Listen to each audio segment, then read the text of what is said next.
Florida's Board of Education has sparked outrage after announcing a new set of controversial guidelines for how Black history should be taught in public schools.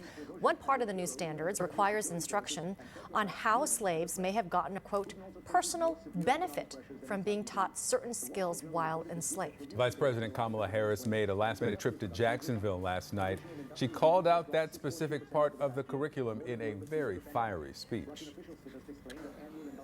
This is unnecessary to debate whether enslaved people benefited from slavery. Are you kidding me? CNN's Jasmine Wright joins us now from the White House. I understand that this was a last-minute decision from the White House. What else did we hear from the Vice President?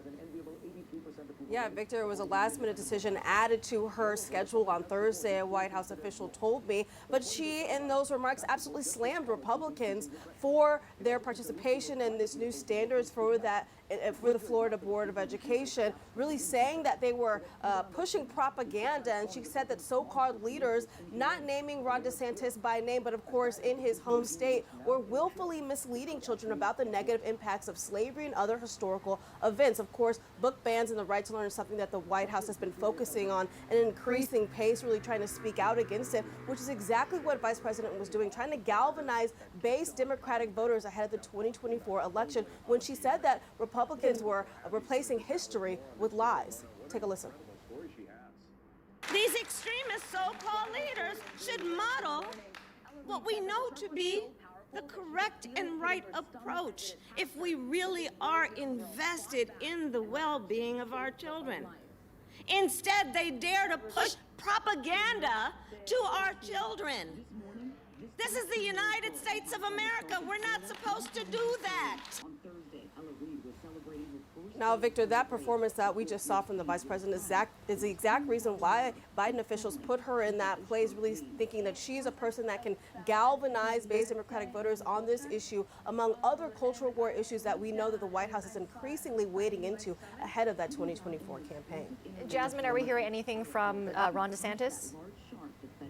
Yeah, well, this is something that Ron DeSantis likes to do. He likes to tussle with national Democrats over these cultural war issues that, and a lot of times, he starts those conversations. And so that's what we saw yesterday. Before we heard from Vice President Harris, he called her a liar in a tweet, basically saying that she was misleading the country about what exactly is in these new standards in the state of Florida. And then afterwards, when talking to reporters, he expanded more on exactly how he thought that slaves would perhaps get a positive benefit out of slavery. Take a listen.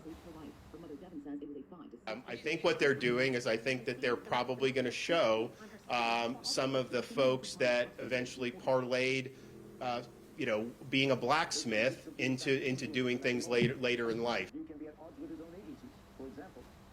Now, one thing here is interesting is not only, of course, the Vice President's remarks later on Friday, we saw her say that people who are leaders are really pushing around, who want to be considered leaders, are pushing around propaganda. But it's also this increasing intensity on the Biden administration and the campaign's part of really engaging Ron DeSantis and taking him really to task and condemning these more cultural war aspects like this right to education and right to learn that we saw on Friday. It marks a real shift from the White House, not only just focusing on former President Trump and the threat that he believes, that they believe he poses to democracy, but also now taking on Ron DeSantis on issues just like this, hoping once again to galvanize those voters before 2024.